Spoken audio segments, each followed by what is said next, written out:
La literatura, arte de la palabra.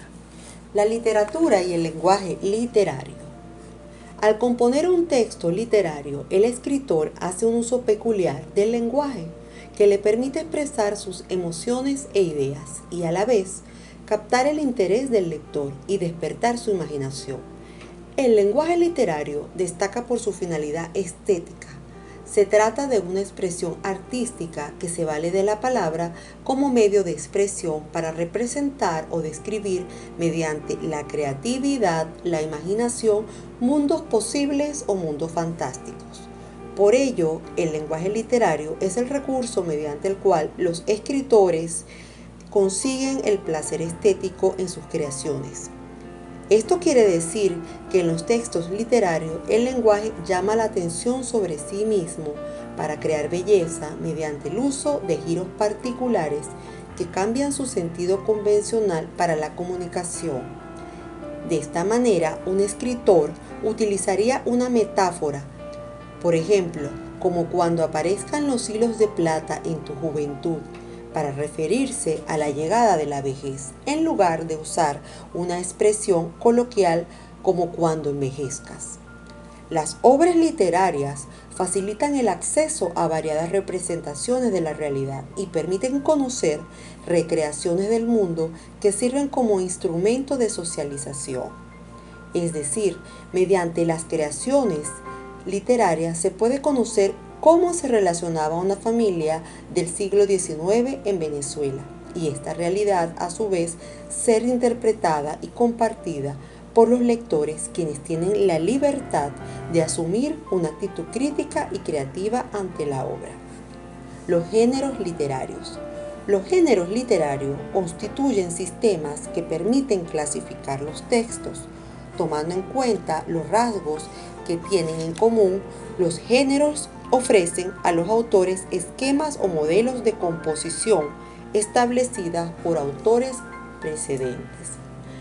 Clasificación de los géneros literarios. Atendiendo a su forma y contenido, los géneros literarios se clasifican así: en géneros y subgéneros. Tenemos el género épico o narrativo. En este género es escrito generalmente en prosa, presenta hechos o acciones en secuencia temporal o casual. El interés radica en la acción y a través de ella los personajes adquieren importancia. Dentro del género épico o narrativo vamos a encontrar la epopeya, el cantar de gesta, el cuento y la novela.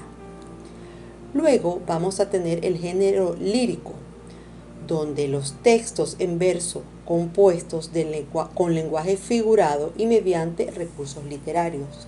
Por ejemplo, esta mañana clara la he fabricado para nuestro amor, y en cada rama puse una espiga de sol. Te ríes, pero te agrada mi canción. Este fragmento es de Fernando Paz Castillo de Todo el día fue nuestro. Dentro del género lírico vamos a tener otro subgénero, que son los siguientes: canción, elegía y oda. Y por último vamos a tener el género dramático o teatral. Son historias construidas a partir de diálogos de los personajes. Se trata de un tipo de texto escrito que se usa principalmente para ser representado por actores o actrices. Por ejemplo, Amadeo ya pasó, tiene su periodo, Antonieta. Se podría pensar en la canonización, Monseñor Mendoza es testigo. Francisco Xavier, ¿está usted bien, señor Amadeo? Amadeo, no hay que exagerar, la velada puede seguir. Este fragmento es tomado del autor José Ignacio Cabruja en un texto que se llama Acto Cultural. ¿Ok? Y dentro de este género teatral vamos a tener los subgéneros tragedia, drama y comedia. Por último, vamos a tener los recursos literarios, que en el lenguaje común se convierte en lenguaje literario mediante el uso de ciertos procedimientos de expresión que contribuyen a crear un estilo. Entre esas técnicas están los recursos literarios o estilísticos. también llamadas figuras literarias, que son técnicas fijadas por la tradición para dar dimensión artística a los textos. Según los aspectos lingüísticos que intervengan en su elaboración, los recursos pueden ser fónicos, gramaticales o semánticos. Cuando un recurso literario es fónico, si usa el sonido de las palabras para producir sensaciones. En ocasiones se construye mediante la alteración o adaptación de la morfología de las palabras. ¿Okay? Algunos recursos fónicos son la aliteración, que es la reiteración sistemática de un sonido para producir determinados efectos sensoriales.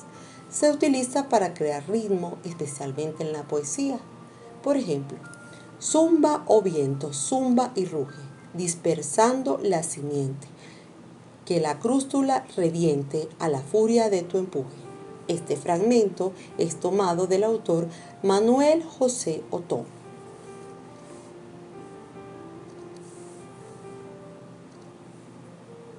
Los recursos gramaticales juegan con el orden sintáctico o con las combinaciones gramaticales de un enunciado. Los más usuales son el epíteto. Se logra con un adjetivo calificativo que indica una cualidad natural del objeto, persona o animal al que acompaña. Por ejemplo, y el fulgor de los astros rutilantes, no trueco por los vívidos cambiantes de ópalo, la perla o los diamantes. Este fragmento es de Julián del Casal. Y por último vamos a tener el recurso semántico, que se refiere a los recursos que juegan con el significado de las palabras utilizadas. Entre los más empleados tenemos la hipérbole, que es la exageración de los rasgos o características de una persona, animal, objeto, hecho o fenómeno natural. Por ejemplo, tanto dolor se agrupa en mi costado, que por doler me duele hasta el aliento. Esto es una hipérbole tomada del autor Miguel Hernández. Otro recurso semántico que vamos a tener puede ser el símil, que es la comparación entre dos elementos, una imagen real y una figurada. Para ella se recurre al uso de un nexo lingüístico, como la palabra cual, como, semeja, parece, para establecer la relación de semejanza. Por ejemplo, las nubes parecen algodones en el cielo. Tenemos también la metáfora, que se denomina en realidad con el nombre de otra con la que se establece una identificación. Aquí la comparación es directa, no como el símil que se utiliza con un nexo. El teclado armónico de su risa fina. Esta expresión es tomada del autor Francisco Villaespesa. Y por último, vamos a tener la metonimia. Se nombra a la cosa con el nombre de otra con la que guarda relación. La metonimia puede darse por mencionar la causa en lugar del efecto. Por ejemplo, Ana vive de su trabajo. Mencionar autores en vez de su obra. Se subastó un Cruz 10 la semana pasada. Mencionar un continente en lugar del contenido. Aquel país fue su cuna y su sepulcro.